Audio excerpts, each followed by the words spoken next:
The NBA is back, dog. Over the past couple of days, we had media day and training camp. Preseason is ramping up right now, and I will be streaming as many preseason games as possible over at playback.tv/Lowsroom or on my other channel called Lowlights, so make sure you go check it out. Links will be in the description. However, in today's video, I want to just give a brief rundown on all the important events and news that has been broken over the past few days because there has been a lot. So let's get right into it. First, the biggest news that has transpired over the past few days, actually just happened just yesterday, is that Kuminga and the Warriors finally came together and came to an agreement on a contract. 2-year, $48.5 million deal where the second year has a team option. Now, for many people, this really shouldn't be that much of a surprise, especially because today would have marked the deadline that they had to come to some type of conclusion. If not, then Kuminga would have been forced to sign a qualifying offer that would have been attached to a no trade clause, so that would have been tough. And also, over the past couple of days, the Warriors went ahead and signed Al Horford to a multi-year contract. Very questionable because I thought he was supposed to be retiring soon, but what do I know? And also they decided to bring back GP2 and De'Anthony Melton. So it certainly seemed as if if they were comfortable making those deals, then they were going to come to some type of agreement with Kuminga, and this is what we have. I'm gonna be honest with you all, this is the closest to a win-win situation for both Kuminga and the Warriors. Kuminga gets to receive significantly more money than he was going to if he had to settle for a qualifying offer, while also still putting himself in a situation to test out free agency next year if whatever team that he's on decides to waive him off of their books, because again, it is a team option. And then on the other hand, you have the Warriors, who continue to retain their roster flexibility by signing Kuminga to this very team-friendly deal, not only from a financial standpoint, but also because again, there is a team option, which effectively means that any team that he is traded to, they can treat him as if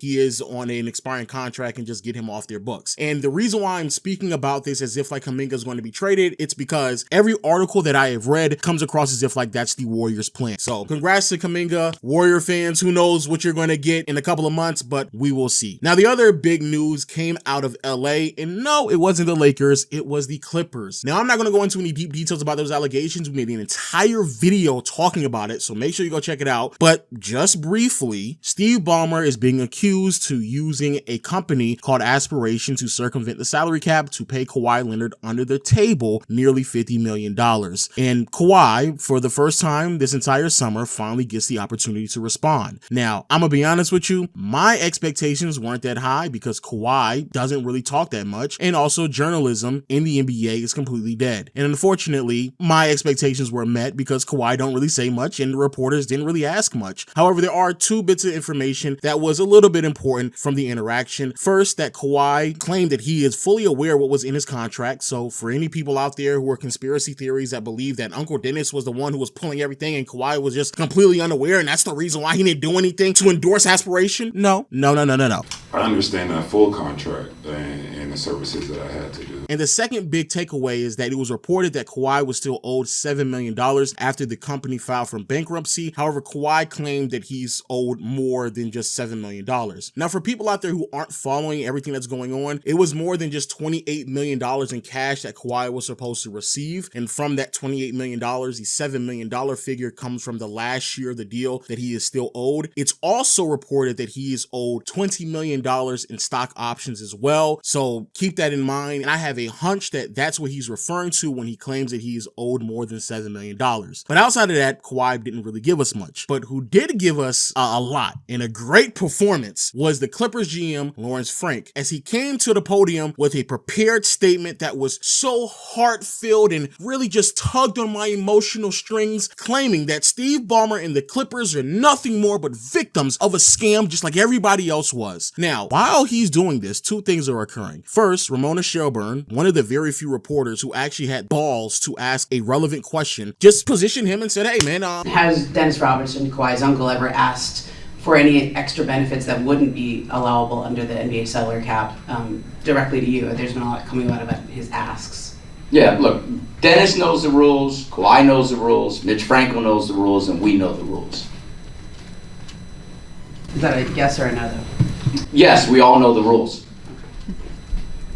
That's certainly interesting, just to say the least, if you will. And then the second thing that was transpiring while this is happening, or possibly a few hours before, is that Pablo Torre dropped another episode giving us even more information that further questions the legitimacy of Steve Ballmer just being this gullible victim. By early 2024, It was beyond obvious, using even just the Clippers' own statements, that the government was all over this. The Ballmer Group is Steve Ballmer's philanthropic arm. So what I did was go through their donations grant by grant. But what caught my eye was a $1.875 million grant. Don't say it. Golden State Opportunity Foundation. Golden State Opportunity founder Joseph Sandberg grew up in circumstances familiar to many Californians. None other than disgraced Aspiration co-founder Joe Sandberg is in fact the founder of the Golden State Opportunity Foundation. And so the relevant question, I suppose would be this. When did the Ballmer Group decide to give yet another seven-figure infusion of cash to an entity founded by Joe Sandberg? In December of 2024.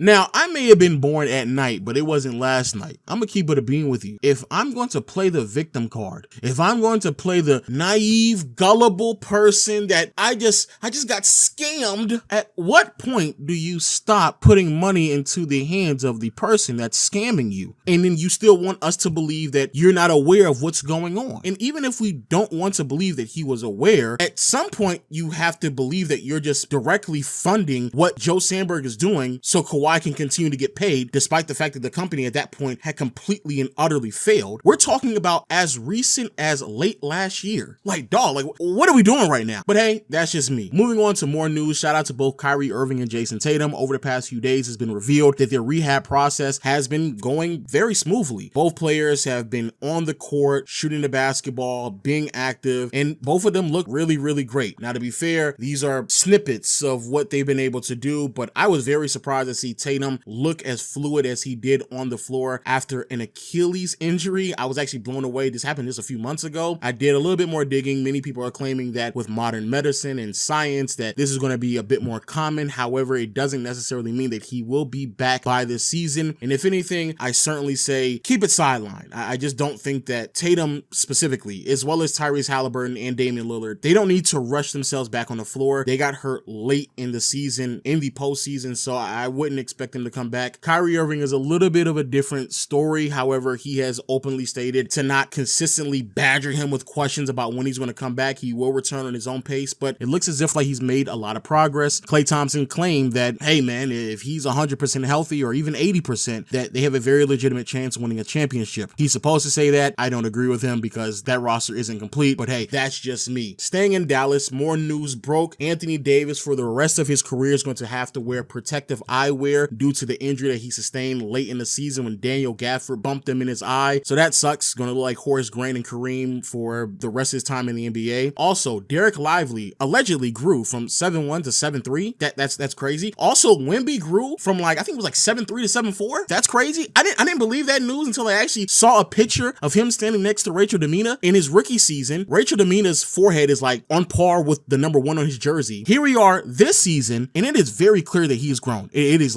it's apparent. She looks noticeably shorter than him from his rookie season. So yeah, Wemby keeps growing. Same with Derek Lively. So that's good news for the Texas teams, but not so much for everyone else. But hey, it is what it is. Now, moving on to the Eastern Conference, some bad news. Giannis and the Bucks seems as if they're not on the same page. There's been several rumors still circulating around the mill about Giannis not necessarily wanting to stay in Milwaukee. So much so that there was an interview where Giannis sat down with someone over in Greece claiming that, hey, would you want to return back to Milwaukee or go somewhere else? And Giannis made claims that he asked his wife what did she want to do when she claimed that she wanted to actually stay in Greece. So that's a big wowzers. Also, Giannis is going to miss the beginning of training camp because he did catch COVID overseas. So there's that as well. But probably the biggest and most concerning thing that occurred is that you had higher ups in Milwaukee claim that they sat down with Giannis over the summer, had a conversation about his future, and everyone seemed as if they were on the same page about how he's going to stay long term. He's committed to Milwaukee. And then it was asked to Giannis about that said conversation, and he claimed that he didn't recall it whatsoever.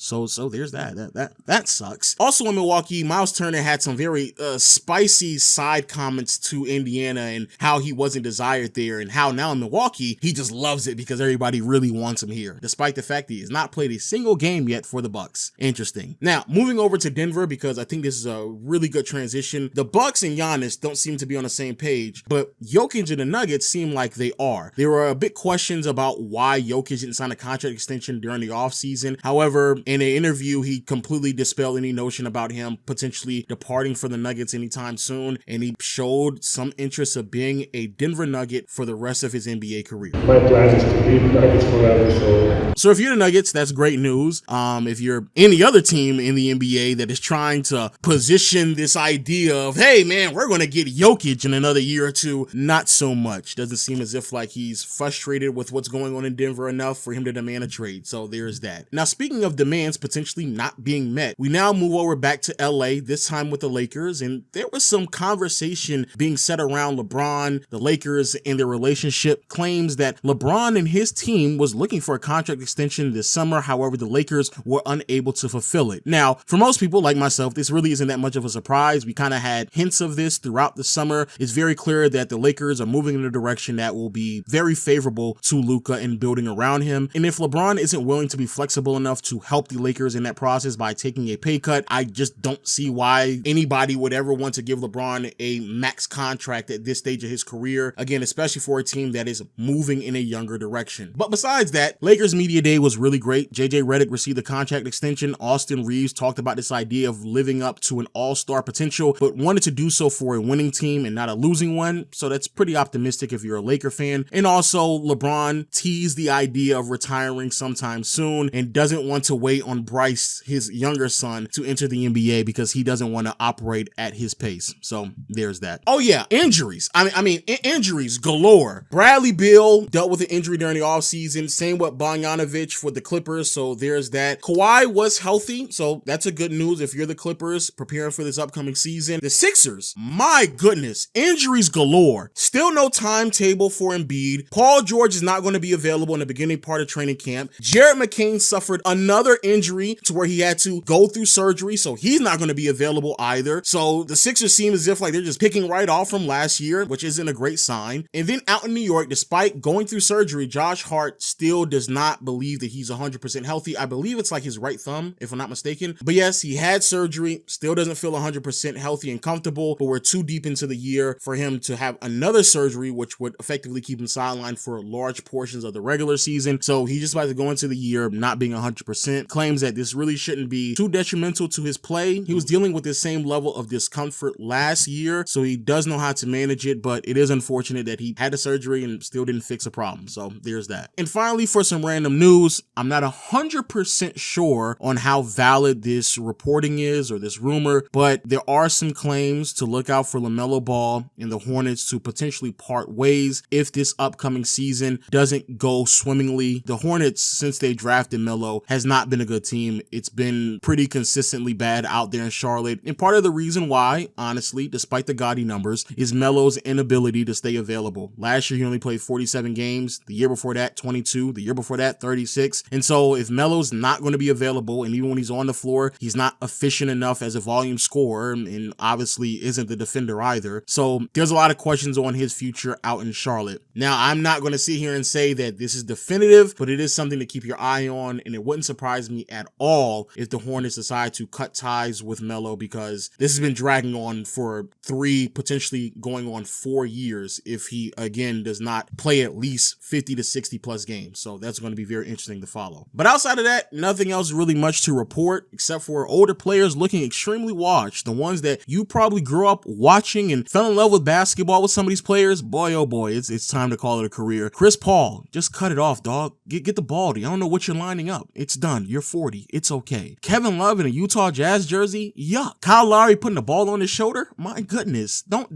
do that. Don't ever do that. Same with Paul George. You're screaming. stop. You're not in your 20s anymore, dog. We know it's over. Shout out to Ant. He gave us a couple of sound bites, and come to find out he was watching some Michael Jordan and Kobe film. And also, Shay and them didn't really say much. I was actually surprised that they didn't really give us much of anything at all. The champions didn't really give us much of anything. But hey, that's my time. Please let me know yours in the comment section below. Hit the subscribe button in the comment section as well. And I'll see you throughout the preseason and preparing for this upcoming year. Peace.